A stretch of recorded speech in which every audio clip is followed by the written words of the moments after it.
Hello everyone, welcome to the Royal Exchange and the latest and last of our playwriting workshops. My name is Dan Rebellato and surrounding me is this intimidatingly gorgeous entourage of wonderful playwrights. What we're going to be thinking about today is form. Now, form is a really tricky word, I think, to make sense of.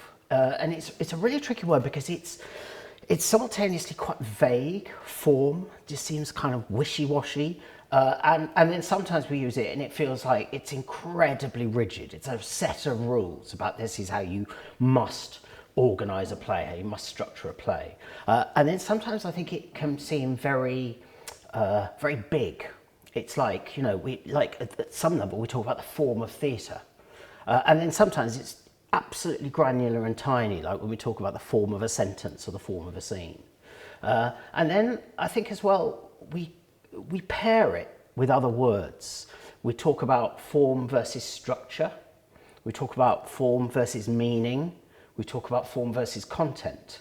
And all of those are such different words in themselves, you know, that it sort of starts to tell us there's something quite slippery about the word form. So I'm going to try and think about that a bit today, and we've got some exercises to kind of think about how that works.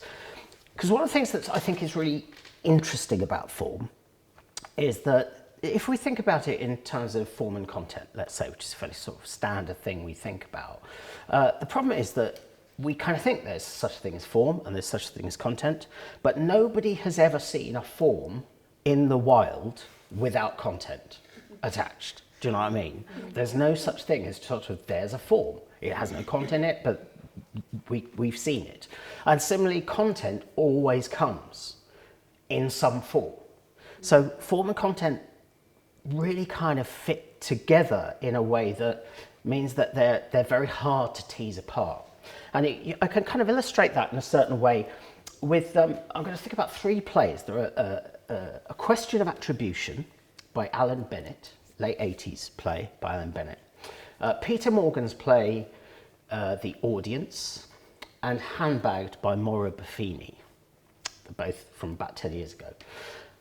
They all have a bit of content in common, which is they all have Queen Elizabeth II as a character.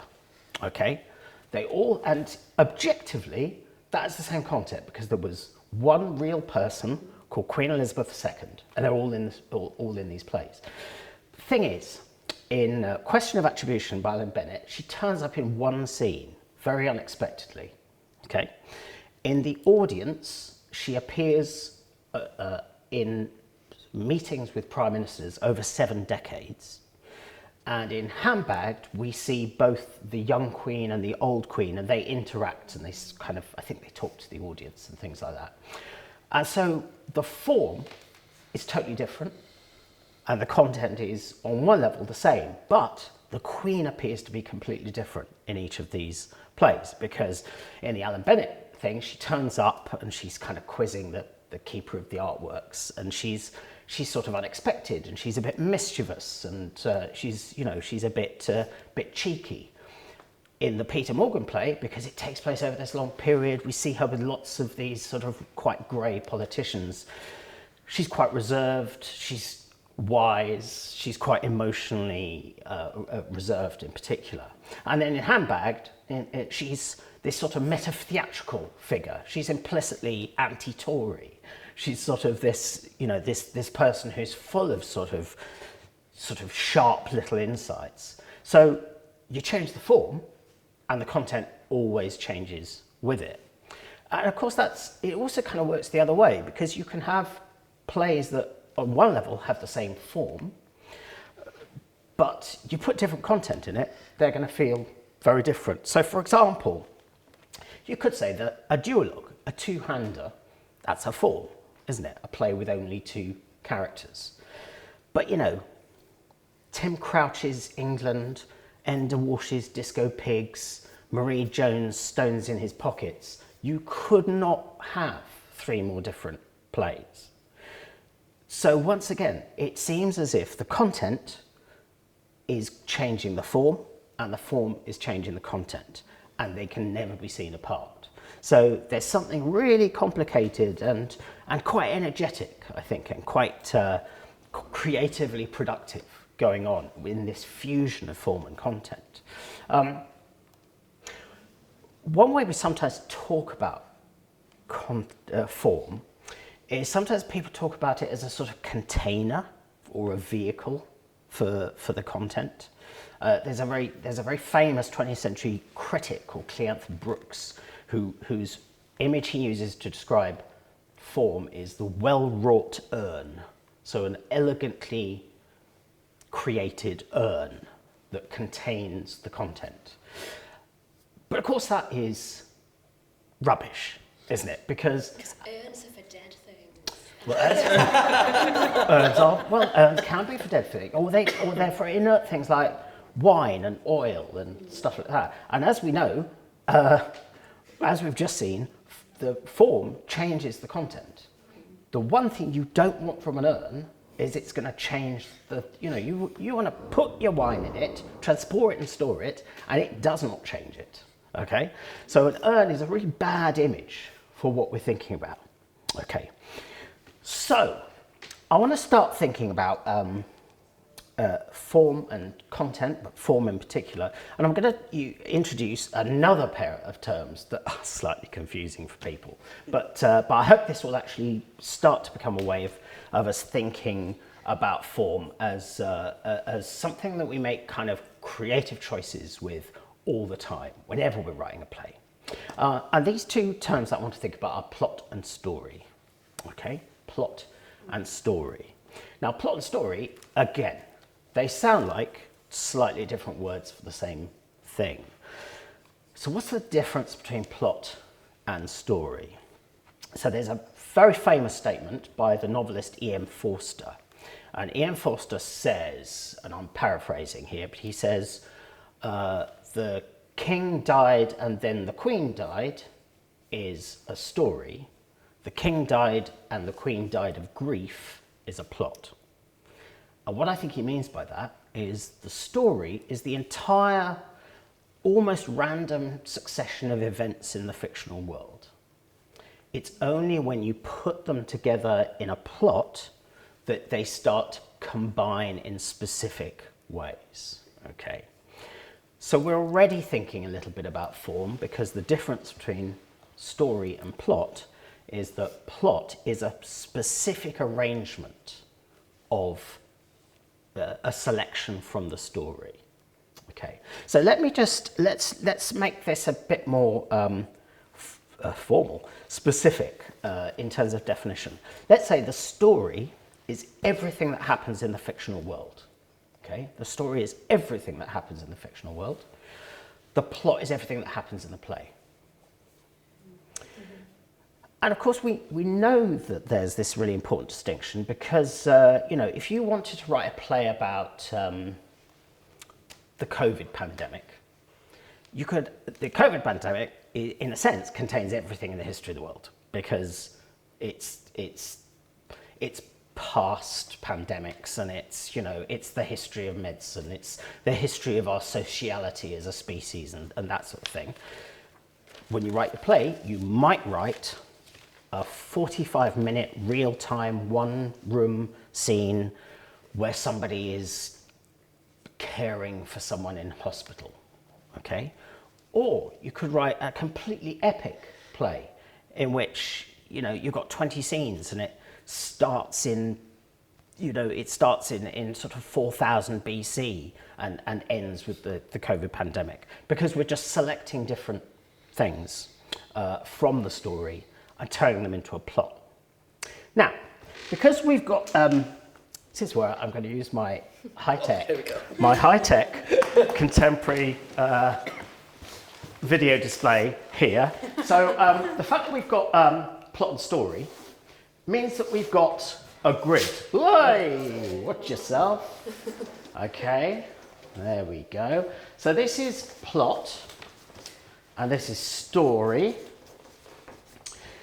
And the grid is formed by saying what is in the plot and what is not in the plot, and what is in the story and what is not in the story. Okay.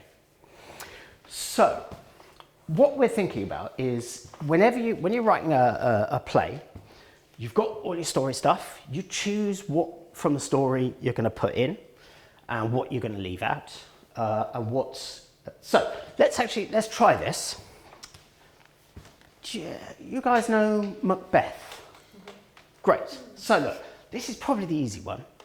What is in the story of Macbeth and also shows up in the play? Can you give me an example of something that happens in the fictional world of Macbeth, but Shakespeare's also decided to show it to us? The murder of Duncan. No. Actually, we don't see it. Oh no, we don't see it. That's off stage. So we might use that one in a minute. What do we see? Macbeth gets haunted by the ghost of Banquo. Yeah, great. Okay, so Banquo haunts Macbeth. Great. Thank you. That's just an example. There's obviously loads of stuff. He sees the witches, all that kind of thing. What about this one? So it's not in the play, but it is in the fictional story. Bex, it's your time. The murder of Duncan. Nicely done. The murder of Duncan. Good. Now, already this is kind of important. Shakespeare's making decisions about which things he's going to show and which things are going to be either off stage or between scenes. We could also say here there are things that are sort of subtext on stage. You know, things where we kind of think, he's not saying that, but he's thinking this. But that's a great example for the moment. Banquo haunts Macbeth. He thinks it's important to show that. Murder of Duncan keeps off stage. Here's a weird one. Something that's in the play, but isn't in the fictional world. Would it be something like the premonitions of the witches? Because that's... No, but that's in. They do really do that in the fictional world, and they do it on stage. So that's really here. Is it their kids? Macbeth and Lady Macbeth's children? I think that's probably here, because we don't see them. Yeah. But there's a kind of implication. Like the audience and the sort of setup for play, or is that pushing it too far? Yeah, no, I think that is that's where I would go. In fact, there's something that happens almost all the way through Macbeth that is not in the fictional world. A war? No, that really happens in the fictional world. It's the monologues? Iambic pentameter. So Shakespeare writes his play in blank verse. Of course, in the fictional world, I presume Macbeth and his wife are not talking in blank verse. Oh, I bet they did. I mean, it happened once. They agreed not to talk about it again. But there are other things, and there are other things a bit like this. Actually, things like scene endings. Scenes don't end in life. Life goes on. But scene ends, and the title of Macbeth. You know, it's all part of the kind of construction of the play. But let's say an iambic pentameter can stand in for that right now. Here's a weird one. What is important to Macbeth, but it's not in the play and it's not in the fictional world?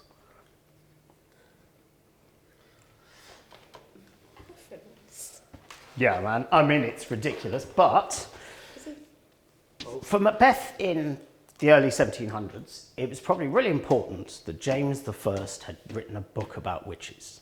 Okay, it's not mentioned in the play.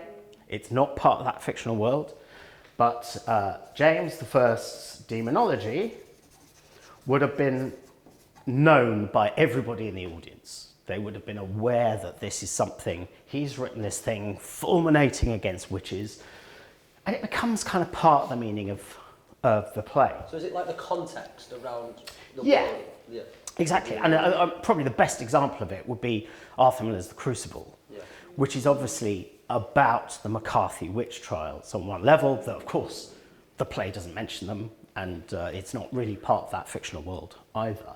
So it becomes part of, well, what this tells us is we have two kind of axes in a way. We have this one, which is sort of what the play is about. And then this axis is kind of about the form. Because the decisions you're making about what to show, yeah, which bits of the story to show and what not to show, is a decision about the relationship between what's on stage and what's implied. And then, of course, here you've got very specific, a whole load of decisions about, do you make this, what kind of language do you write it in? What's the scene structure? What are the scenes like? How many scenes are there? How much time do we cover between scenes? Those sorts of things. All these things are kind of caught here. So plot and story turns out to be quite specifically related to form and the form of the play that we're doing. Now, I have an exercise for you to do. You're all writing a play, yeah? Great. I'm glad you said that.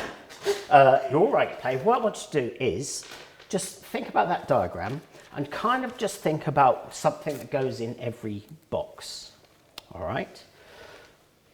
Just as a, just one thing that will be a sort of an indication of the kind of decisions that you've made. And then, having done that, I want you to think what happens if you start changing things in the box. So in other words, what if I don't show that moment? What if I move that to be off stage? And what if I move some of the offstage stuff on stage? Think about changing the form as well. You probably don't want to think too much about changing the bottom right box because you don't have much control over the context. The war in Ukraine is over or something like that is probably not in your gift. If it is in your gift, I hope you use your powers wisely. Okay? And what I'm going to do is I'm just going to give you 7 or 8 minutes, I think, for that. So obviously at home, if you're writing a play, you can do this too. But we're going to just think after the break about what these kind of decisions about plot and story do to the form and content of your play. See you in a few minutes.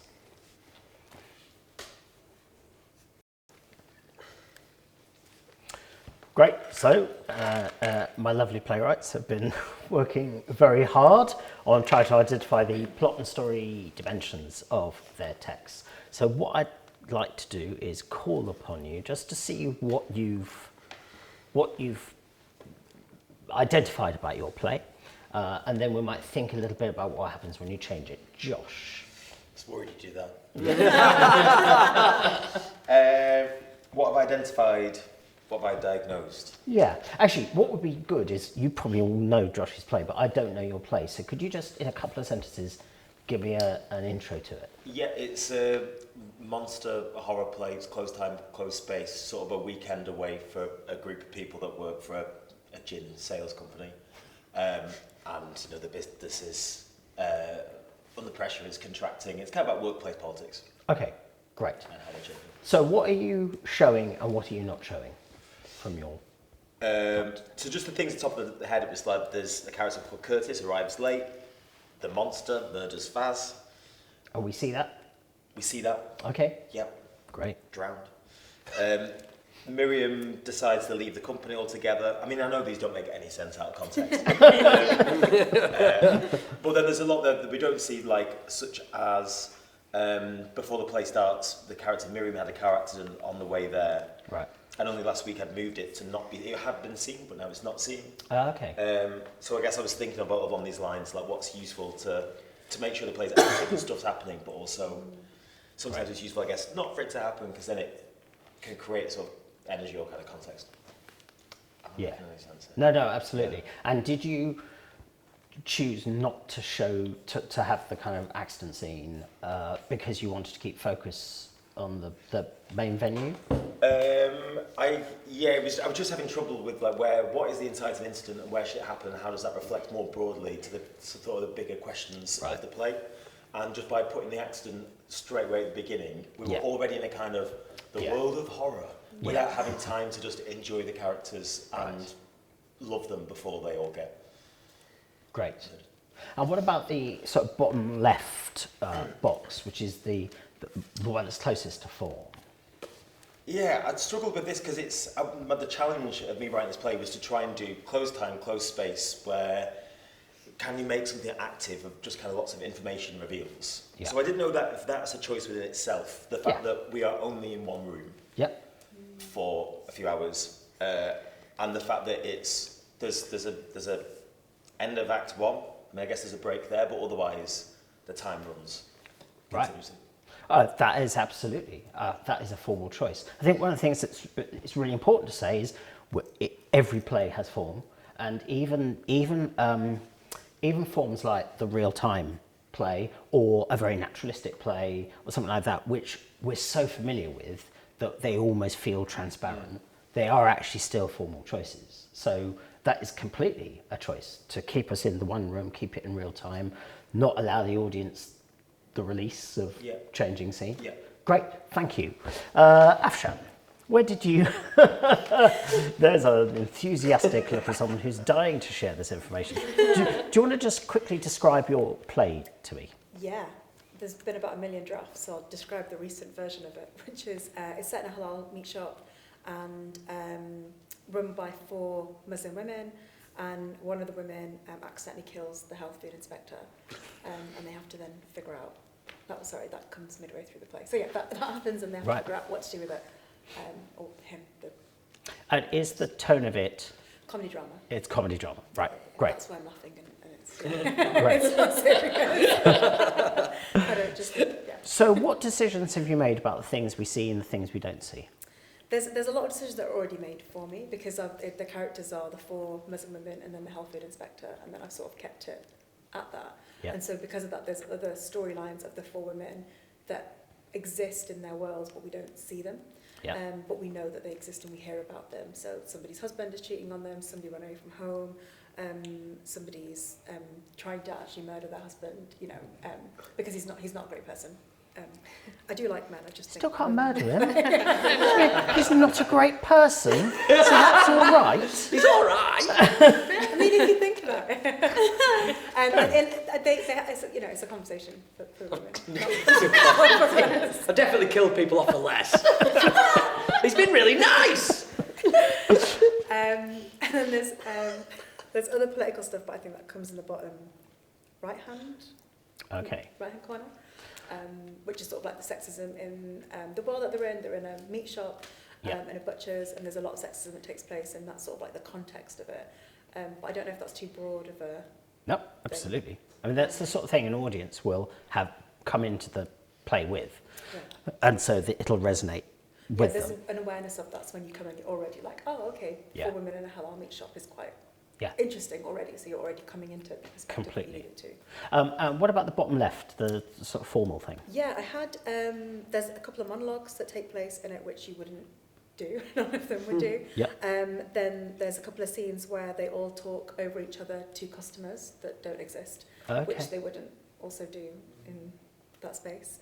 And we only ever see inside the shop and just outside the shop, so everything that happens in the play is in the meat shop or just outside.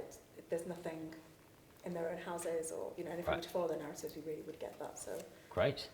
And I guess the fact that it's a comedy drama is partly that as well. I mean, it's their decision to make it comic. Yeah.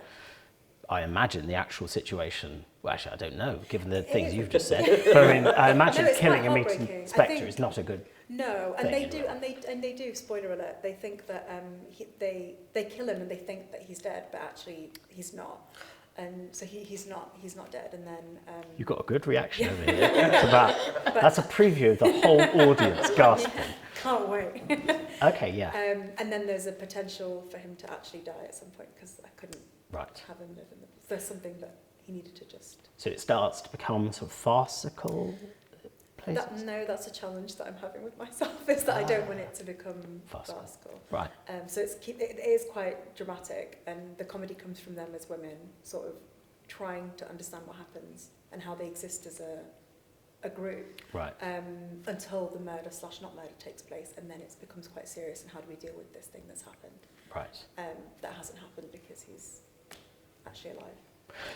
And one thing I also asked you to do, but you obviously didn't have much time for this, is to think what happens if you change one of these boxes. If you decide to show something that previously you decided not to show, and the other way around, or if you make different sorts of formal decisions. Did anything kind of occur to you in that process? Yeah, so there was a moment when the murder of, or the not murder of the inspector wasn't going to take place in the play and was going to take place outside the play. Okay. And then I was like, well, no, actually, that's a bit boring. It's nice to... So I wrote that draft and then scrapped it and then put it back in to it. Okay. And then there was somebody running away from home. We see her running into stage from home, so it became quite a live thing. And then again, I felt like it was too much, so I took it out and Right. have done it as a subtext, context thing, as opposed to it being... Great. a thing that I see. And what about that kind of, how did, for example, the monologues, have they always been there in your conception of the play, or have they No, emerged? there's been more monologues in the past, and more. There's been like song in the past, which was going on farcical. There's been quite a few drafts at this point. Okay. It was a musical at one point. Right. There's been poetry in it that I took out because it didn't work, and that I didn't understand the world that this was existing in. As in, like, why were they suddenly doing poetry? Right. So I took it out. So the monologues that exist now are, there's two of them, well, there's three actually, and two of them are the cows. Sorry, there's a dead cow in the middle of the stage, I forgot to mention. Two of the monologues are to the dead cow, and then one of the monologues is at the end to the inspector that's not dead. And it's sort of, the tone of it is more serious rather than comedy, Great. which is what it was previously. So they've sort of shifted in that way. Okay. And more yeah. towards realism? Yeah. Yeah, that's Yeah. what it sounds like. Yeah. Interesting, thank you. Last, Clodagh. Yeah. Describe your play. So my play is about two teenage girls, and one of them thinks she can control the weather, and it's about to cause the end of days, and the spoiler is that that's true. And so, the whole thing happens inside one of their kitchens. Okay. For the whole time. It's in like enclosed time and space in that way, to sort of move down to that segment, and then it sort of expands into this big kind of quite abstract monologue. Right. So that's quite a clear formal thing. We know that one of their dads died, and that's one thing that changed. That there was a draft where we saw that, and then I cut it out because it was just bizarre. Right. Because that happened like 10 years in the past, and it didn't really make sense. The magic weather powers are true in the world, and we see them, and that's like a thing that exists. Right. And that we see on stage, and that's kind of gone back and forth as to whether or not we actually see it. Right. But currently we do. Like I've showed, it's gone through a lot of drafts. Right. And then like context is that obviously climate crisis, it's not explicitly about that, but we kind of, bring that. And like the shipping forecast as like a cultural artifact I also put down, because like it starts with that. Sure. And that obviously has like a massive legacy, particularly in this country. And I wrote down thinking what you're saying, like teenage girls not being taken seriously, because I think I remembered writing this, that's kind of where it came out of, like what if a teenage girl had this power. Yeah. So yeah, that's kind of... That's great. Yeah. That's a lovely idea. I won't steal it, but it is a lovely idea. Thank you. I should have made that clear at the beginning. I do reserve the right to steal all your ideas. Can I ask you about, you said that it's gone through various drafts and you've sort of made different decisions about what to show and what not to show. Yeah. Do you want to just describe maybe one moment where you kind of thought, actually, I've decided not to show that, or I've decided to show something? Yeah, there was a version where like, so currently it's quite a clear structure in that it starts in like closed time and space for like maybe 3/4 of the play, and then the last thing is this massive long abstract monologue. And then there were various versions where we cut within that to different things, like the dad's death, like I feel like there was some draft where we went back into like childhood and it was just crap. And that quite quickly got cut, but like there were lots of other like, now it all happens in the present moment as kind of subtext or like references to the past, which I think made it a lot better. Great. Okay, really interesting. Well, we'll come back to these plays a little bit later. I want to talk about Stephen Sondheim for a second. Stephen Sondheim, in his book Finishing the Hat, which is his the first part of a two-volume book about all his lyrics and his process and so on. He has 3 key writing rules, which are less is more, God is in the details, and content dictates form. Okay, he says these are his sort of absolute, the pillars of his lyric writing practice. Now, it would take a braver man than I to contradict Stephen Sondheim, but I think it's interesting, this idea that content the form has to sort of follow the content, because actually I think form, as I've said, I think form and content kind of interact with each other. There's no particular reason to think the content has to come first and form then comes after it. And I think actually form can be a very productive thing. And sometimes it might occur to you to think, what if I wrote a play in which, I don't know, in which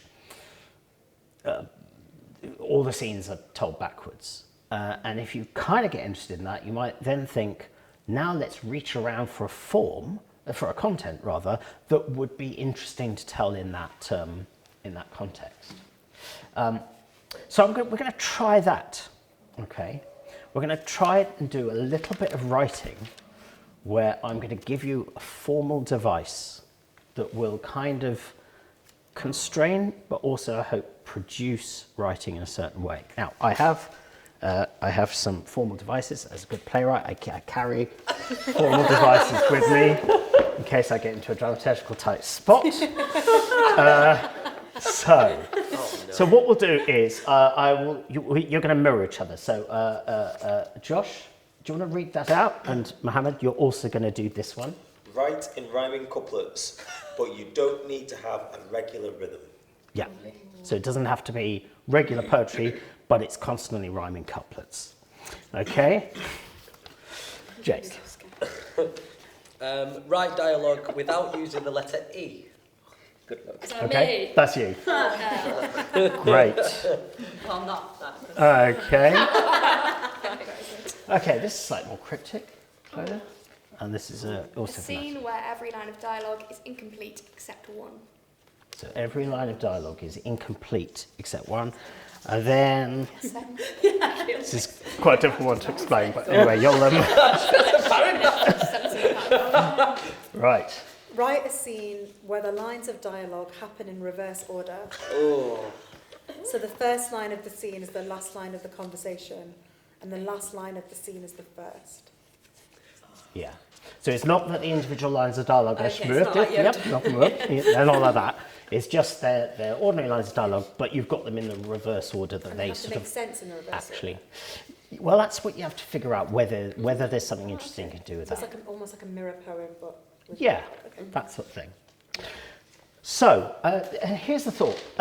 Obviously, normally it would be a very odd thing to just start writing using this device, but what I'd quite like to see what happens is if the form is driving. So just start writing dialogue and see what happens, okay?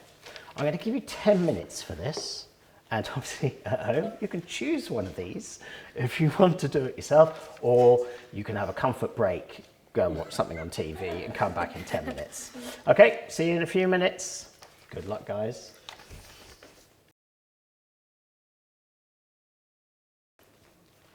This room has been a powerhouse of creativity. The heat coming from these playwrights is you can't get it at home, but it's quite extraordinary. So what I'd like to do is see what on earth you came up with. Now, bearing in mind, of course, these are in some cases absurd restraints that you've had to work with very quickly. So, you know. I'm not necessarily saying this is going to be a way to write a play, but one thing I would say is this is often, these sorts of constraints are quite useful if you find you've got writer's block, because actually I think you probably have found that thing, you switch to the kind of problem solving bit of your brain rather than the pure creative genius bit of your brain. And sometimes that can be quite a useful switch to make. So let's start at this end, with, so this is the reverse, this is a version of the scene, so it's a conversation, but we're hearing it in reverse. Would it be possible for us to hear what you've come up with, Bex? Yeah. So it's A and B. It's not very long. So it starts with A. I am sorry. Fuck right off. I swear if you try to touch me. Okay, take care. I think I should go. I'm sorry. Is this really happening? This isn't how it was meant to. I don't get what's changed. This isn't working. We're not working. You said you had something to say, so say it. Don't push me. Be a fucking adult for once in your life. Great. Yeah. How interesting. Let's hear the other one as well, and then I just want to think about what the effect of that seems to be. Yeah. I also had A and B, same Great. Didn't steal them though. Do whatever you wanted to, just know that I'll never stop loving you. I don't want to go to London, I hate the trains. You should. I don't want to see him. You need to tell him. You're more invested in this than I am. I want this baby. You should have your own baby. Why are you being like this? I want to love you like you love me. And I think it works backwards as well. Great. Thank you. Really interesting. What's it like to listen to that? You know, what goes on in your head as you're listening to these sort of reverse conversations? It's weird because something feels wrong, but you can't actually. If you hadn't have told me that, Yeah. something feels wrong, but I'm not quite sure what. Yeah, yeah, absolutely. And that's interesting, isn't it? Because then there's a decision you kind of make as a writer. Do you signal to the audience in some way that exactly what it is you're doing? Or do you, I mean, I imagine if it were a long scene, there would be a point at which the audience would go, it's backwards, sort of thing. And there might be ways in which you could have very specific moments where somebody kind of says, it's 10:05, and so then somebody says, what's the time? Which is a way of cluing the audience in. But what's going on in your head when you listen to these conversations, do you think? I like to think with tone, with subtone and direction, you wouldn't be able to tell that it's backwards until we tell you. But maybe that's just because I think what we've written is genius. Do you know what I mean? Like, you can say the same line 2 different ways, and it changes the meaning of the line. Yeah. Depending on what comes before and after. So there's a part of me that's like, I wonder if it was live on its feet. Yeah. With other stuff happening, would we really know that it was backwards and forwards was the same? Yeah, I mean, there might be a way in which you kind of want it to work in a certain way when heard backwards. And then when we realise it's backwards and you mentally unspool it, sort of thing, you realise it has a different meaning. That could be absolutely one way of doing it. Yeah, maybe think about like using it as like a form. It made me think about like if you were exploring like that inevitability of relationships and that kind of like pessimistic view of like the inevitability of endings, but like that kind of thing of like if you were playing around with that, actually what you could do with that, and how it might be quite interesting to play around with the idea that it doesn't really matter where you start and where you end. Yes. Like whichever way you look at it, you're always going to end up in the same place, which I think is quite interesting, and how you play with that. I don't know how that would work in a longer form, but it's quite interesting as a thought. Yeah, interesting. And I mean, you could imagine a much longer version of your scene where it starts with complete breakdown and ends quite happily would be a really interesting way of hearing an argument. Do you know what I mean? Actually, you'd notice things in an argument. You probably pick up quite clearly the points where they could have avoided it going really badly in a certain way. Thank you, I think it's really interesting. I'm quite interested in what it feels like listening to it, because I sort of feel like with both of them, I was trying to play it forwards in my head, which is quite an interesting thing that you're keeping both going. But that, of course, as you say, is because I knew what the sort of device was, but actually sort of presenting the device is actually part of the formal decision that you take. Incomplete sentences. Scene. Yeah. Do you want to Shall I go start? first? Yeah. Go for it. Okay, so it's F and M for me. F. Oh, you're already M. Yeah, it's F. Done. God, you did it. You really did it, didn't? Well, you asked, you F. I know, but I wasn't sure you'd actually like it. It's a bit, wow. No, not really, Jen, F. It's a bit scary to think you actually, you can't ask me to, and then dictate how F. I'm not dictating anything, I'm just expressing my well, don't express F. It's a big, yes, it is a big F thing. It's, did you chop? Yes, I chopped. How much detail, F? A lot of chopping, was it? I'd rather F. No, that's, she's dead. That's the F, the top line, if you will. Yes, she's dead. I want to ask you about that in a second, but let's hear the other incomplete. Yeah, it's A and B. A, so do you? B, no, I don't. A, like we should. B, we definitely should do. A, but like what do we? B, yeah, what do we possibly with the, they point. A, bird, with the bird on our floor, the dead bird, the bird that is dead and also on the floor there. B, yes, the A, you can say it with the, B tries, can't. A laughs. A, can't you say the, B tries, can't again. Great. Interestingly, they were slightly similar in a way. Suddenly you go, what the hell's going on with the scene? Could you just talk a little bit about what's the experience of writing it? I mean, what's happening in your head? Because it actually feels like it really takes off as a scene. Well, both of them do. And what it felt like writing it.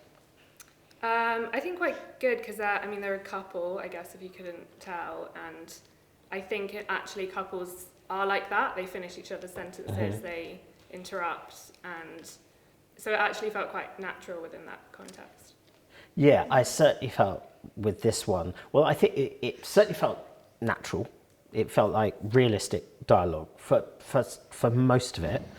It also felt like it actually said something about character, didn't it? I mean, you could tell what these people are like in a way.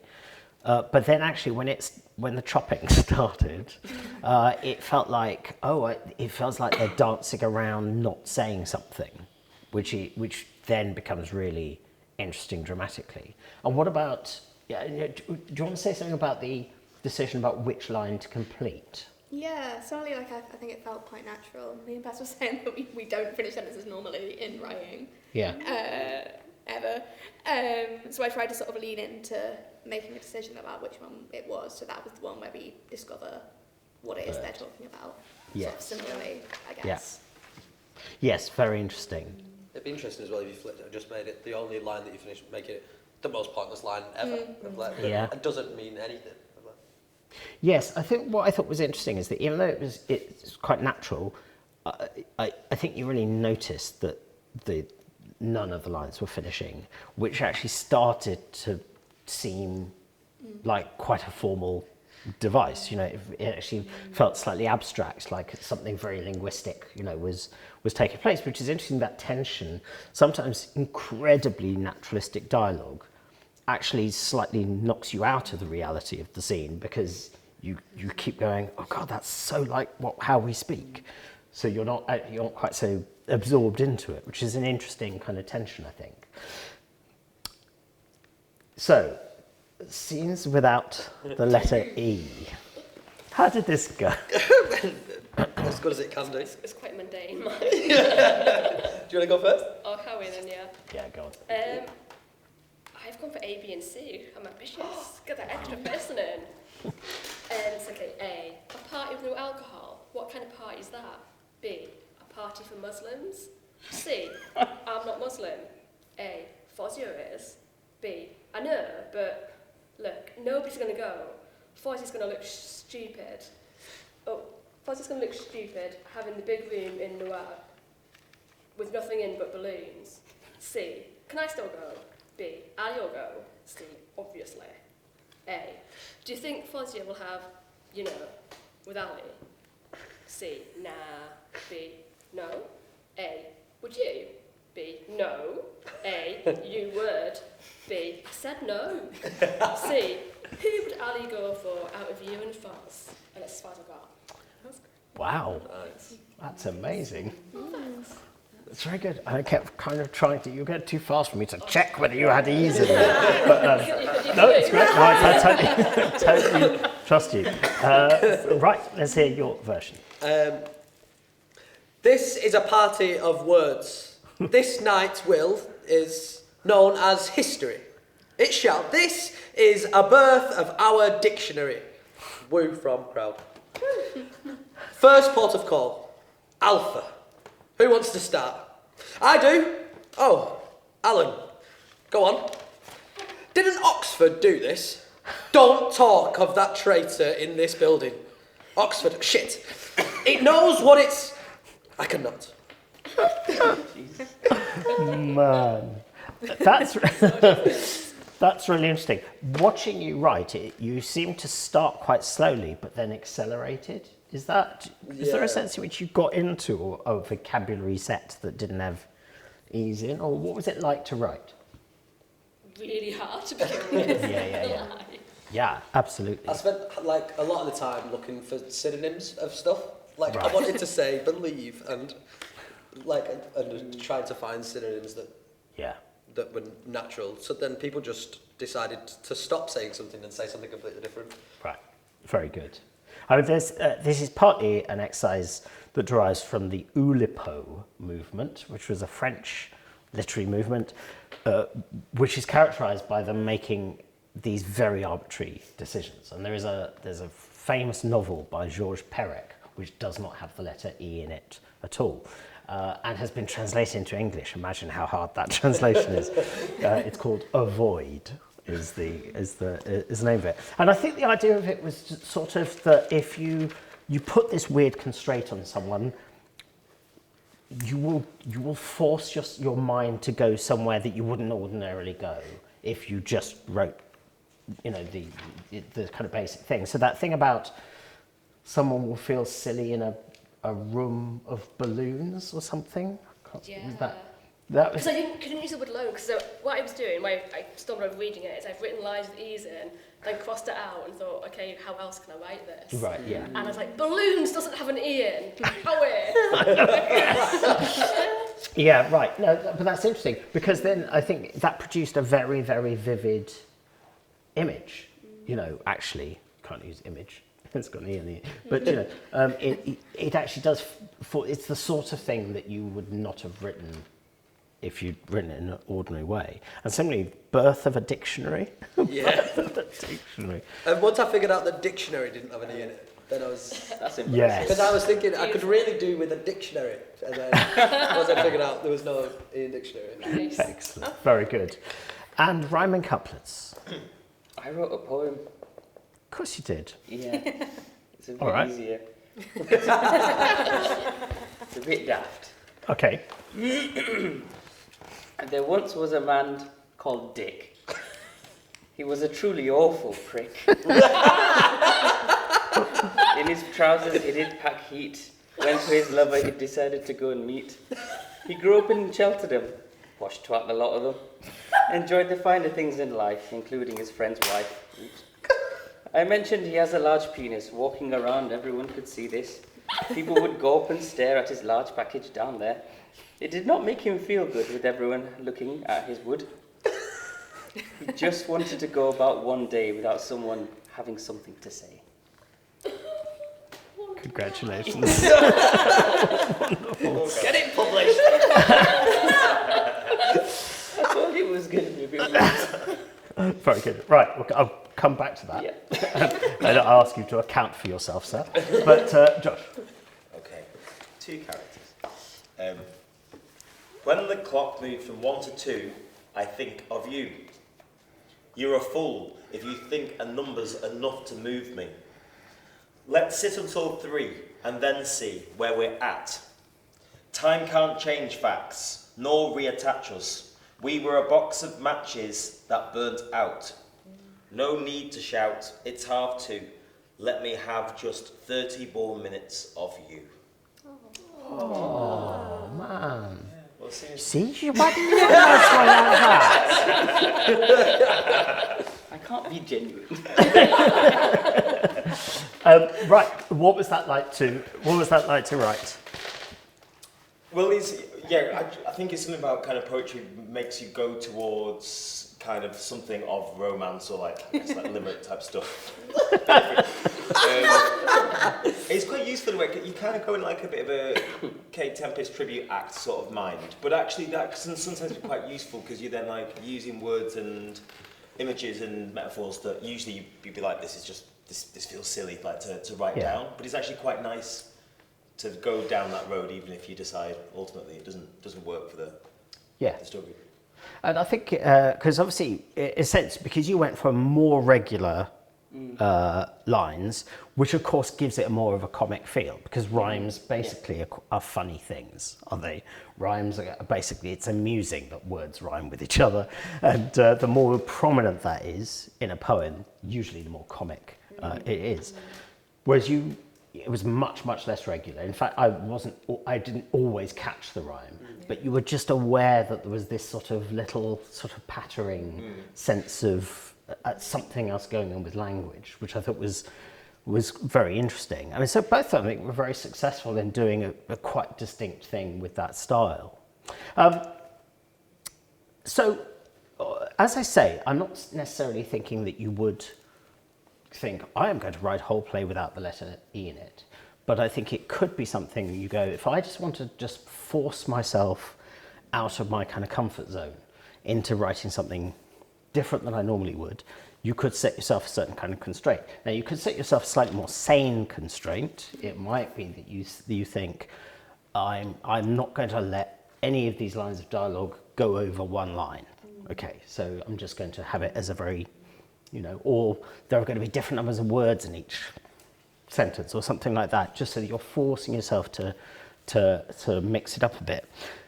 Could you imagine, for example, let's take the rhyming couplets thing. What kind of play could you imagine using a device where there is a little pattern of rhyming in it? Is there anything you kind of think, yeah, I could imagine this sort of play would work? I mean, you said something romantic, for example, but anything else? I think the character in the play I talked about before, who used a lot of rhyme in it, was like using her trauma to try and be funny. So then she was using comedy and rhyme as a way of doing it. So it was her as a character as opposed to like the story, I think. So you mean she was actually rhyming? She was actually rhyming in the real world sort of thing. Yeah. Oh, right, okay. Well, she was aware she was rhyming. She was aware that she was rhyming. In the play. Yeah. Right. Yeah. Okay, interesting. Yeah, you're going to say. Like romance makes like the most sense, because naturally, if you think about poetry, then it'd also be interesting when you break that rhyming couplets. And it's quite magic realist because you're showing that like there's an artifice, this is engineered, and so I don't just want you to consider the twists and turns of the story, but actually consider what we're trying to talk about more broadly. Yeah. And what about the incomplete, the incomplete things?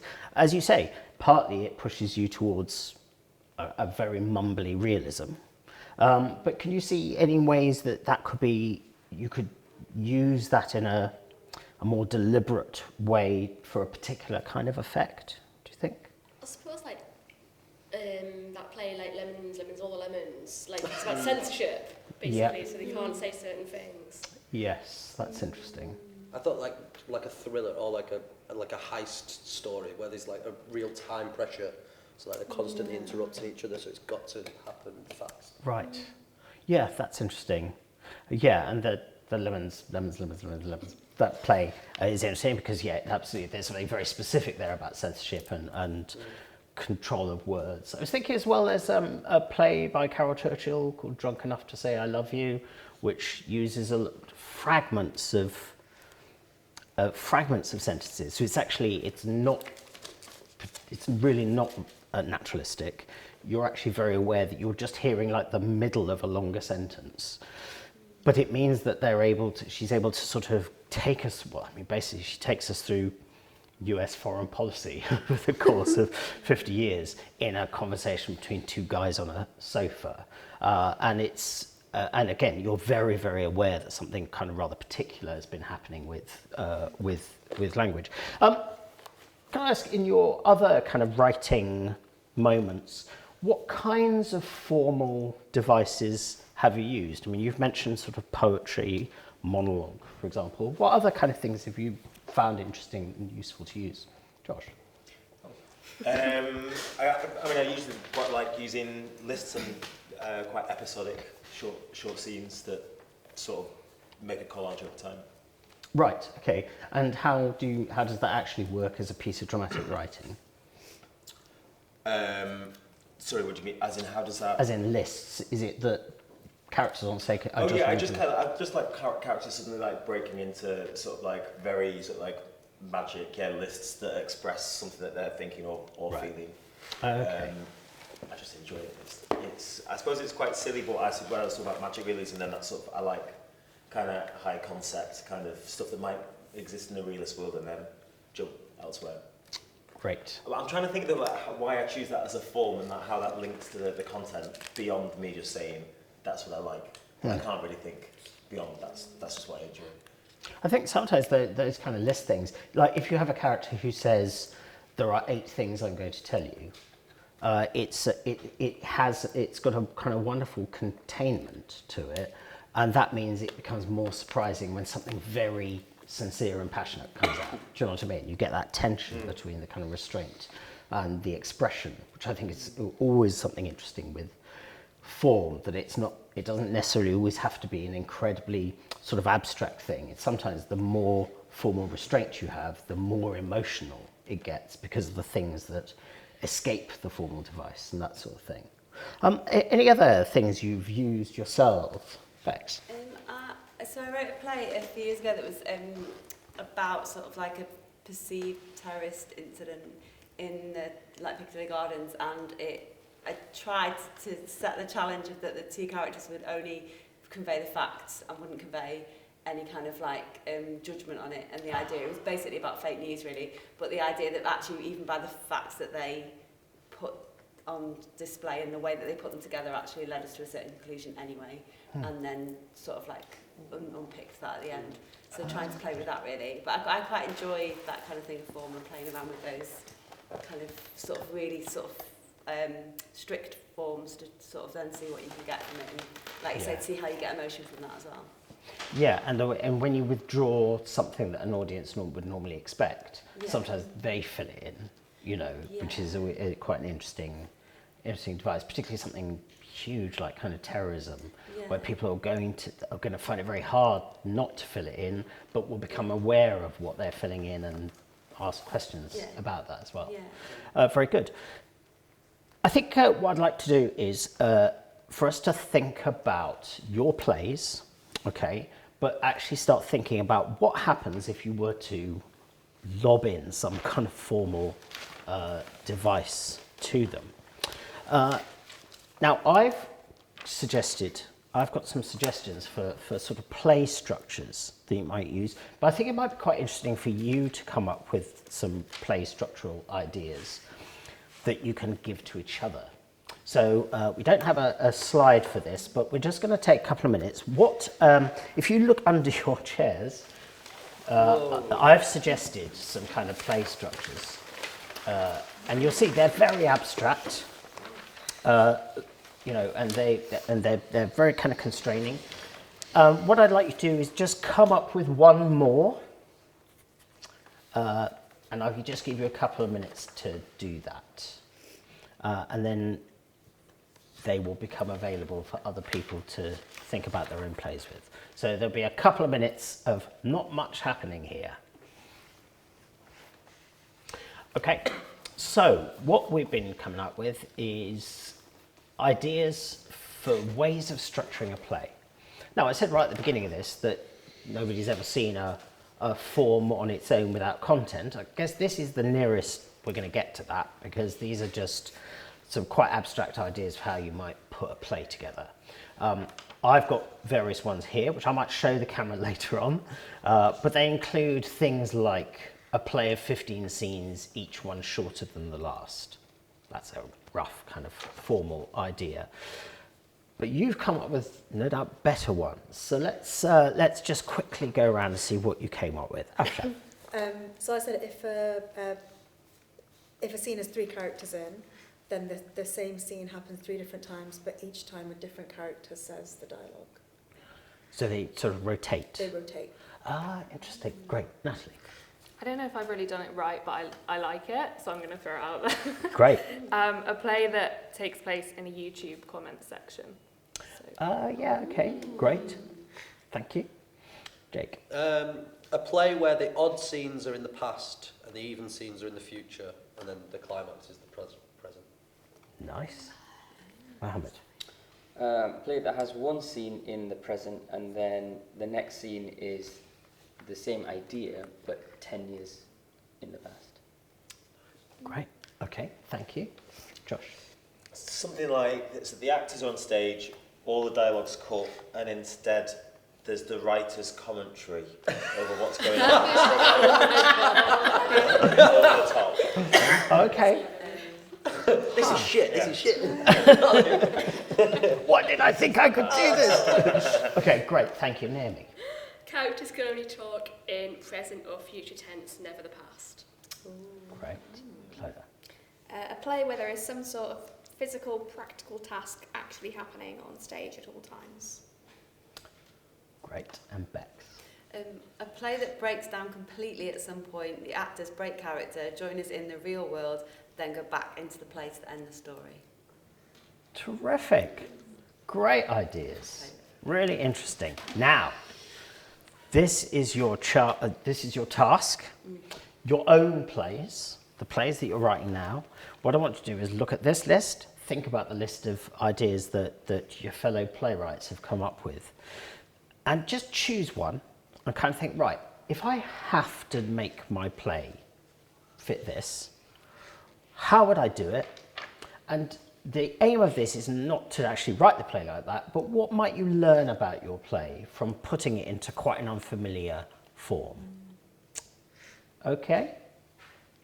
What I think I'm going to suggest that you do is think about that for, we'll have 10-minute break for this, 5 minutes to think about it, and then chat to the person next to you about what you've come up with. And that person might become a sounding board and also help you to further insights. Okay, so 10 minutes, see you in 10.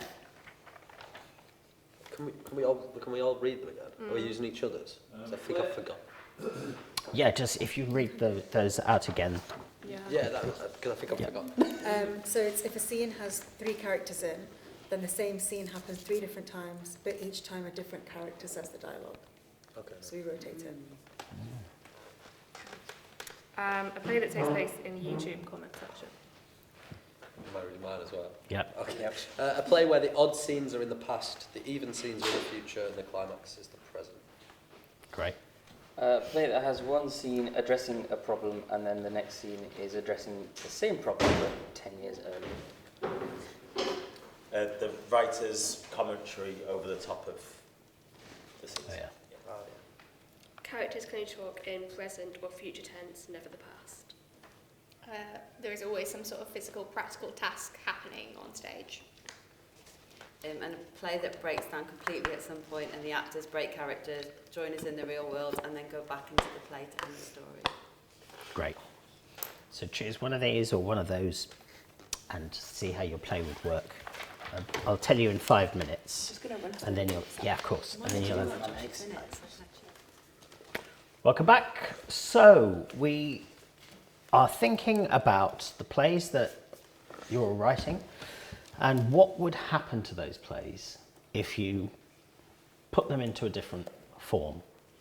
So Bex, can I start with you? Again, I don't know this play, so could you just briefly tell me what the play's about and then what form you've chosen? Yeah. I was just saying that I feel slightly like I'm cheating slightly because it's a play that I'm still writing, so it's not complete. So it could be anything. It's about a year in the life of like Ancoats, which is like an area of Manchester that's like up and coming. It's about gentrification, sort of looking at kind of like what a modern day road would look like, and kind of that kind of thing really, and sort of looking at like all of those different bits of the housing crisis, but through the eyes of a community, and sort of as it sort of like, goes through a year in the life.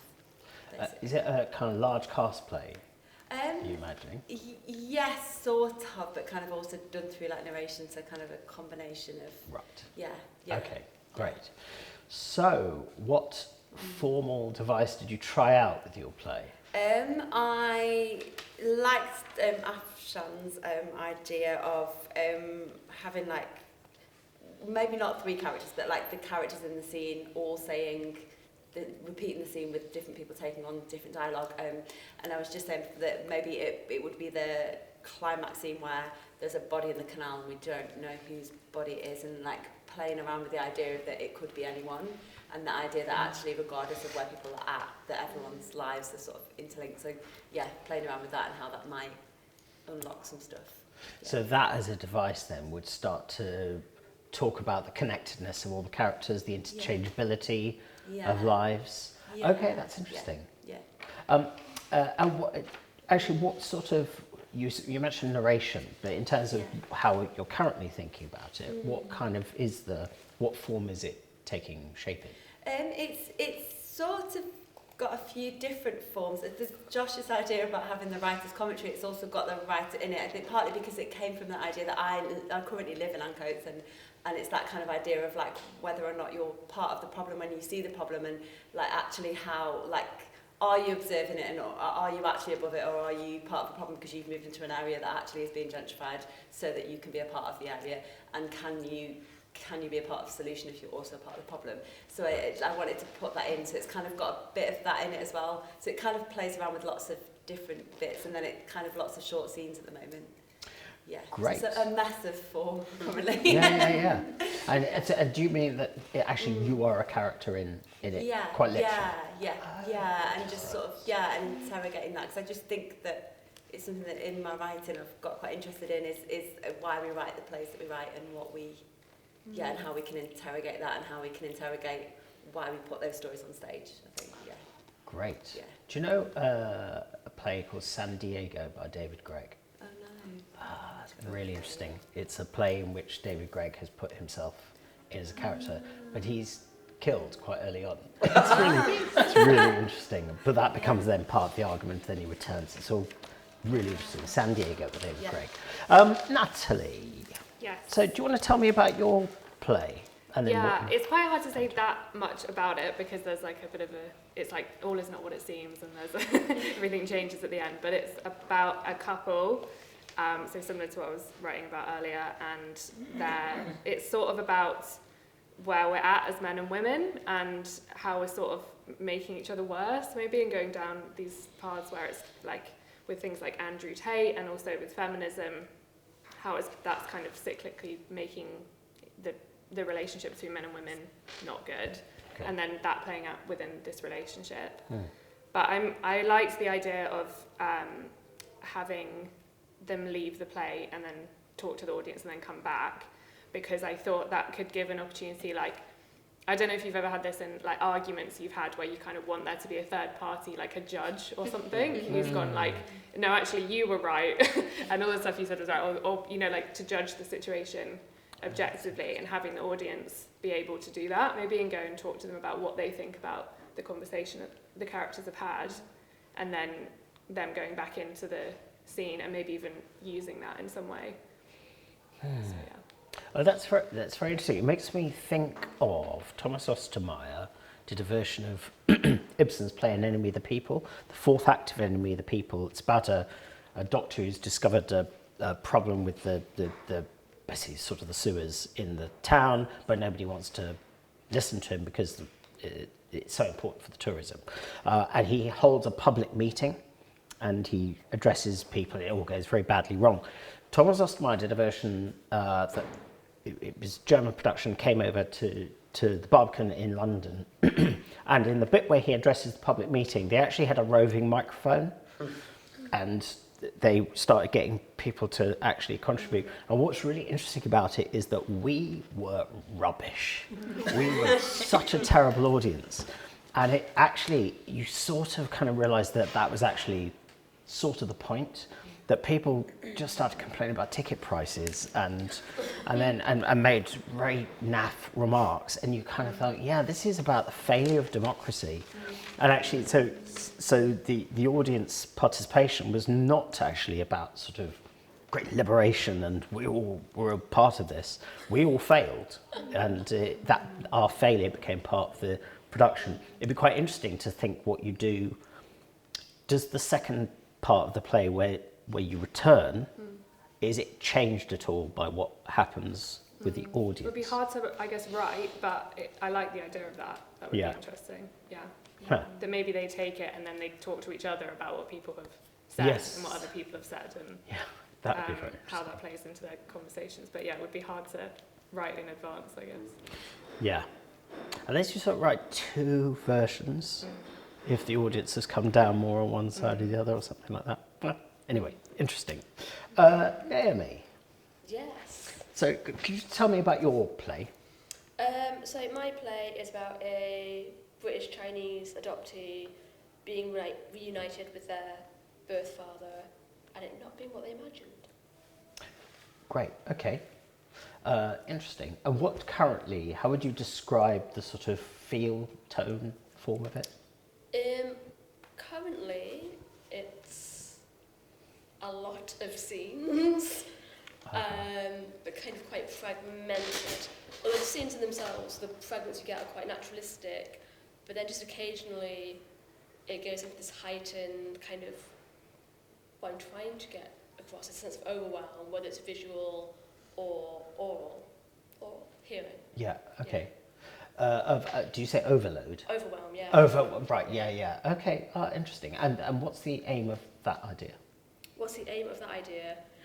Basically to show that reunion is not all happily ever after and like how it's often portrayed on like long lost families and that. It's a bit more complicated. Right. Okay. And which of these ideas have you been thinking about? Number 6 on the list, which has a play of 3 scenes, one very emotional, one very comic, and one very dialectical. Yeah. Because I think that just sums up kind of the reunion journey. I think it can be really emotional. It also can be really comic due to, I don't know, language barriers, cultural differences, just weird things of like, oh, I'm related to you, but you're a total stranger actually. Yeah. And then the dialectical thing is like everyone has an opinion about adoption. There's all these experts and people telling you what to do and how to feel and how to approach reunion. So I think it just sums up that whole experience really well. That's really interesting. And I suppose the thing, if you had to write it, do you make them flow very naturally into each other, or do you actually make it quite a sharp distinction so that you've got something very serious and there's something very comic and there's something that's much more debatey? God, that's a really good question. Part of me goes, oh, it should flow, because it kind of does overlap and it's all happening at the same time. But then I wonder, is it more dramaturgically effective to be really choppy, to just be a bit disorienting and confusing? I don't know, it's a good question. Yeah, to allow the juxtaposition of the styles actually open up different kind of meanings. Good, thank you very much. Jake? So the play's essentially like about the breakup of two male best friends who are both sort of like new dads, and it's all about small town mentality of one wants to leave, one has to leave, and one has to stay. So, right. Thinking about their wants. I started thinking about Bex's idea, but then I thought about if this conversation had happened 10 years earlier and the choice was taken away from them, and it was like mothers making them stay and mothers making them leave. And then it could even go even further of being like even younger to 10 years earlier, and they're both having this conversation as like toddlers or like yeah. Like, so actually this conversation has happened 3 times over 3 different time periods. Right, okay, that's interesting. And currently, how would you describe the shape and form of the play? It's a 45 pressure cooker. Right. So all in same time, same place. Right. And what? And obviously, you're not going to do it. You haven't necessarily plotted it all out. But what might you discover about the characters by imagining that these big time jumps? Probably like who they were as people as they've grown up, and how that's changed, and how their relationships developed or been hurt, or like all those little traumas they've gone through in their life together. Right. That makes them such good friends at like 30. Right. That actually when they were 20 they did this, when they were 10 they did this, when they were like actually these big moments that have happened in their lives that have built this relationship, and why this breakup of these best friends that are so reliant on each other is so like catastrophic. Right. And in the version of the play that you're actually writing, what is it a very sort of personal play about sort of individuals, or is there a broader landscape, I suppose? Kind of personal, and kind of looking at the town of where I'm from, of like people love the town and really want to stay in the town, but people feel like to actually be successful in life they need to leave the town. And it feels like quite a lot of that with other small towns of like, right. Everyone seems to have this conundrum at like 21, 25, 30 of like, do I need to leave or do I need to stay? That's interesting. And just last thing, tell me why you arrived at the sort of pressure cooker, real time, one location play. Because it's going to be site specific. Play. So You kept that quiet. Yes, it's going to be site specific, so I can't really, unless I move the audience. Let's come on, guys, let's get on the track. Yeah, a bit on site. So Right. So it's in a particular location. Yeah. Unless I move the site. Right. Okay. Great. Yeah. Thank you, Mohammed. Tell me about your play. Mine is about the bunch of people who created the first South Asian gay nightclub in London in the 90s. Okay. So the rise and fall. Okay. And the reason I wrote it, or I'm writing it, is because I've been involved in like a bunch of activist circles over time. And I've just witnessed most of them disintegrate. And there was something in my head, I'm like, why? Why is it that when people stop getting along, the cause disappears, or the cause implodes? Right. Like, what's the sort of relationship between these two things? Because if people are not getting along, nothing is happening. Right. And then I discovered this story, which is based on a true story. It was inspired by real events. And I saw the same thing happening there in the mid-90s as well. And I was like, something's there. But no one was talking about it. I did a bunch of research and I found that there was absolutely nothing on it. Right. So there was this sort of like silence there that I wanted to investigate. So that's what the play is about. I haven't actually worked out the real reason in history why people fell apart. Right. So that's something I've yet to discover. So I had to make it up. Right. And I went with Bector's idea of kind of if the play sort of fell apart, because there are a bunch of sort of argument scenes in there where people are not getting along. And at the beginning of the play, kind of because it's during the AIDS crisis, before triple therapy is rolled out, there's this pressure cooker element of they have to stay together, because there's just no alternative. And then therapy becomes available, and suddenly people who thought they were going to die weren't going to die anymore. Right. And so that pressure isn't on them anymore. Right. And then things start falling apart for all of them. And I was thinking kind of if one of them's a drag queen character, and in the play it chooses to continue to perform. Right. But what if she sort of got up and sat down with the audience and said, I am fucking done with this. You guys want to do this, you guys put it on, I'm going to sit over here. Then the play just stops. Right. But then does the night continue? How a lot of these characters who are filled with their own self-importance, of like, well, I'm over here and I'm doing it, and that's what's important. And Right. if I'm not going to be here, who else is going to do it? Well, actually, if I did remove you, would it still happen? Right. I don't have an answer to that question, I don't know. It's very interesting as well for the drag performer to do that, because there's something about the kind of world you create when you're a drag performer that kind of says, you've accepted this fiction, that gives me enormous power now, and actually they can cross the boundary between stage and audience, I think, in a way that other characters can't always do. How far are you fictionalizing it? I mean, you said it's based on a real South Asian gay nightclub. So the club existed. A lot of the characters are based on like amalgamations of people that existed. What I know is that the club started here and it sort of ended over here, and then something else started, and then these sort of things happened in history. Right. And then everything sort of between all of that and around it, I've had to make up. Right. Because I just don't have the available sort of evidence really to kind of to draw upon. What I have is, which is really important to be fair, but the drag queen who was there.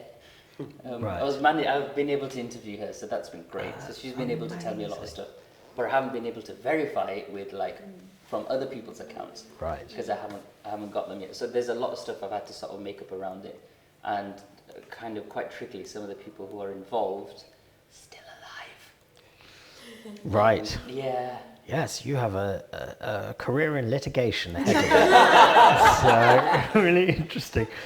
You said it's the rise and fall of this nightclub. Yes. That means the action of the play covers several years?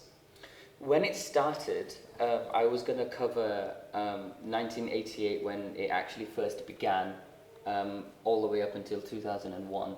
Right, okay. I wanted to finish it where now it's kind of triple therapy is a thing, and people are finally living again, treatments are getting better, so that's no longer a problem. And crucially, the new generation who don't know who were not affected directly by AIDS, are now sort of they're turning 18 and they're coming into the fold now. That mixed with the fact that you've got turn of a century and people are looking more optimistic, and then the play finishes just before 9/11.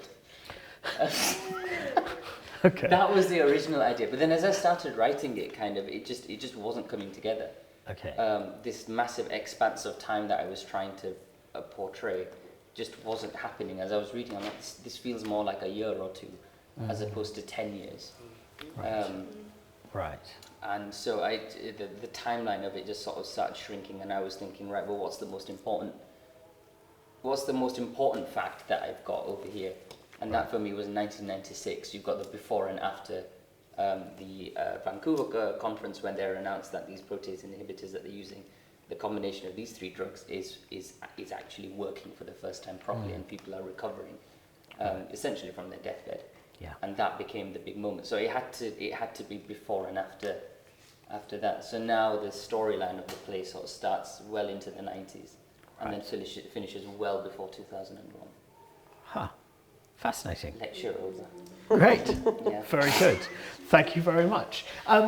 Cloda, so we've heard a bit about your play before, but what were you interested in these devices? I nicked the YouTube comment section because I thought that something interesting about my play is maybe that it's reckoning with ideas of truth and belief, and how we know what we believe, and what evidence do we need to believe something, and can we prove something that sounds unbelievable. And that's got obvious links to sort of conspiracy theory, and sort of the central crux of it is something unbelievable actually happening. Right. And obviously there's all sorts of conspiracy stuff around the climate crisis, and lots of quite far right people thinking it's all a massive hoax. And it doesn't really reckon with that at all. It just kind of happens in this nice contained space. Right. So I started wondering what the version of it that happens, what would the YouTube comment sections look like at the end of the world, and what would that be? False flag event. Yeah, false flag event. Oh no, the water's rising. I don't know, but is it, could that be part of it, and could that be a way of it expanding outwards? Yes, that's essentially because you're confined in one of their kitchens. Yeah, it's in your the kitchen. current Yeah. version. So that'd be interesting, wouldn't it, to think of that as being a way of just letting the world in, or letting them out into the world. Yeah. If you know 7 Methods of Killing Kylie Jenner, I mean, that's a really interesting. It's one of the first plays that I've seen that actually uses sort of social media in a non-clunky way. And I think there's something also very performative and theatrical about that style, which having seen quite a lot of things where things are projected up on the back wall. So I think that sounds really interesting. And so at the moment, is there any sense in which the outside world gets in, or how does the outside world get in? Yeah, I mean, it practically gets in because the sort of act break is the storm becomes inside the kitchen. So it's sort of a magical realist thing of suddenly it's all women's kitchen, and that's a massive shift. And then it ends with one of the characters evaporating. Because of course. And that's kind of currently this big moment of like talking about lots of other things, kind of similar to your lists, like lots of other things happening in the world and all the massive ways in which the world is now changing itself fundamentally. Amazing. And when you say the storm comes into the kitchen, what does that actually mean in terms of the writing? What have you said? So the whole, it's sort of the crux of it is like, okay, like prove it's real, do something, and they're like, do what? And it's like, I don't know, do something big, and then rain, cloud, kitchen, storm. Is that the stage direction? Pretty much, Rain, yeah. cloud, kitchen, storm. It's a lot of all caps, like there is a storm. It makes me think of Robert Holman's Rafts and Dreams, you know, which is this play about, it's very, very naturalistic play, but you become aware they're trying to get rid of, this family trying to get rid of a tree stump in the garden, and through the first act they dig it up and they realise there's a sort of underground river or lake or something, and the water's rising, and then in the interval it rises and floods the entire world, and now they're on a raft, and it's just like, wow. I remember seeing that straight out of university and going, this is the most incredible, daring, brilliant idea I've ever seen. Afshan, yes. I had another really quick play offering for Cloda, which was Javad Alipour's The Believers Are But Brothers, Yes. where everyone gets added to a WhatsApp group chat, which is quite fun. Yeah. Yes. Thank you. So yeah, what about, what were you drawn to as an idea? I chose a different play to work on that I'm a bit stuck with, and the one, Great. I sort of merged two of them slightly, which was the first and last scene having the same dialogue and stage direction but in different order.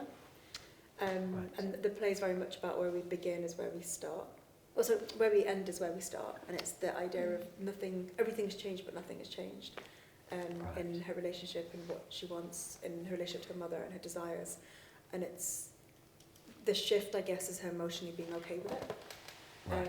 But it's a bit sad that we end up where we begin. She wants to basically, the play, she wants to adopt and have a child, and she finds out through various processes that she's unable to do that. She's unable to have a child naturally, and so she ends in the same place she begins, which is with her mother by herself. Sort of. In the current version, she's sort of having a big argument with her mother, but I feel like the version that I'm wanting to write with this, and I think this is what's needed to just take it that next step, is to actually have that reflection, and if the first scene mirroring literally the last scene, and so you were thinking that all the dialogue and stage directions would be sort of muddled up, but all of it used in the last scene to kind of say the resources you start with are all the resources you've got. That's a very lovely idea. And this is another play you have written, writing? I've written a draft of it. It's a really bad draft. I feel like it's done, it structurally works, but it's just a bit boring. So I need something to elevate it, and I couldn't figure out what that thing was. And it feels like the number 7, a version of number 7, will help to just I think it will help me to think something outside of the box with it. Huh. Okay, that sounds really interesting. And what is this? Tell me just a little bit more about the play. Is this a full-length play or a sort of one-act play, or? It's a one-act play, and it's just a woman sort of meets her social worker that she's wanting to start the adoption process with, and turns out that she's had a relationship with the social worker before, or gone on a date with and actually ghosted. So there's this sort of already a conflict of interest that's arising from it, but they decide to carry on the professional relationship because it works for both of them. And professionally, the social worker needs it, and she needs it because it's somebody that knows her situation a bit more and hopefully can help. But various secrets and things come out over the course of their sort of meetings, which then mean that she's unable to adopt a child or be put through the process properly. And so she tries naturally to have children with, maybe a bit cliche, with the guy that comes around to fix her windows, and it doesn't work. We've all done it. the social worker comes back and is like, oh, I found a fix, and then, you know, there's this whole scene where she's sort of like, well, you know, all the reveals come out, and she doesn't have the man, she doesn't have the baby, she doesn't have her ex, or the person she ghosted. She just has a mother, which is what she had at the start, and she did more. And it's okay that she doesn't have a child. Great. It's really sad, isn't it? It's very sad. That's a lovely idea for a play, though. Thank you. It's great. Really beautiful. Really nice. And last of all, Josh. Mine's not that radical, but I was interested in a play of 15 scenes, each one shorter than the last. Right. Just to see how it might affect pacing, especially when you're kind of working within horror and how you kind of manage to build tension and keep things moving. And also just like being in one room, it could build tension or it could get quite tedious, I think, actually being in kind of one space and people talking about what's happened beforehand and, you know, it's all kind of unravelling in the scene within the play. So I think perhaps, thinking about it in 15 scenes and they get quicker and quicker might help to keep momentum. Right, yes, okay, so, because there are lots of ways that idea could work. It could be more, it could speed up, but it could also give a sense of more confinement, particularly if they're quite sort of radical sort of beginning and ends that close in on the play. Is your, sorry, I'm going to say, is it purely horror? Is there a comedy element? Yeah, it's a kind of it's comic and it's dramatic. I mean, it's a shape-shifting monster that can impersonate any one of them, so you're not quite sure if they're talking to themselves. Right, okay. So he's definitely got a comic and dramatic element. So it's sort of like the changing nature of work. But yeah, I guess I'm trying to work within, I guess, horror conventions and expectations. Only because it was just a challenge to myself. Just 'cause I think horror is perhaps impossible to do well on stage. So I thought, well, I'm the person. And 4 years later, I'm still banging my head against my desk trying to make it work. Great. But I guess my one concern that actually would be making them short, though, is there becomes a predictability in the acceleration. Yeah. But I think it'd be a useful experiment anyway. Yeah. What did you mean by did you say confinement? Yeah. I suppose just a sense that as the scenes start to get really short, it might become very noticeable. I mean, if you actually end up with these really short scenes, the audience kind of go, oh, this is really getting very jagged and with these sort of constantly going to black. Yeah, so it's also the same stuff happens, but now it's taking place like very quickly, so it almost becomes quite, well, it works for that kind of genre because it's frantic. Yeah, right, absolutely. And I think you make a very good point, of course, that you know, just by saying I'm interested in the idea of a play where each scene is shorter than the last, nothing obliges you to stick to that.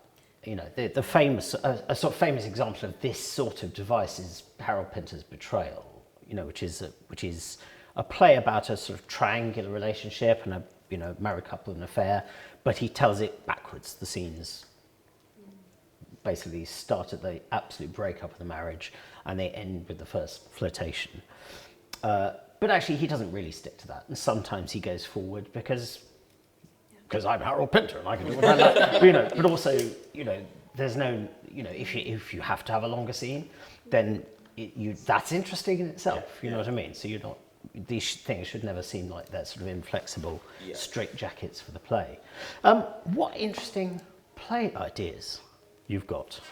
I mean, that's the main thing I'm taking away from this. But I think that the usefulness of thinking about form is, I mean, if there's one thing I would like you to take away from this, is just the sense that every single play has form. There's no way of escaping that. So actually making conscious decisions about it is often really useful, because then you're more in control of the play rather than just going, well, I feel I have to write it in that way, and therefore you stop thinking about the form. Form is, I think, something that actually is really productive of meaning in itself, in the way that your play works. Form is going to start signifying things to the audience, kind of over and above just what the characters say. So anyway, look, I'm really looking forward to hearing more about these plays, and I wish you a lot of luck with writing it. And you too, if you're writing at home, Have fun. Hope you enjoyed it. We'll see you all another time. Wave, children. It's the Mickey Mouse Club.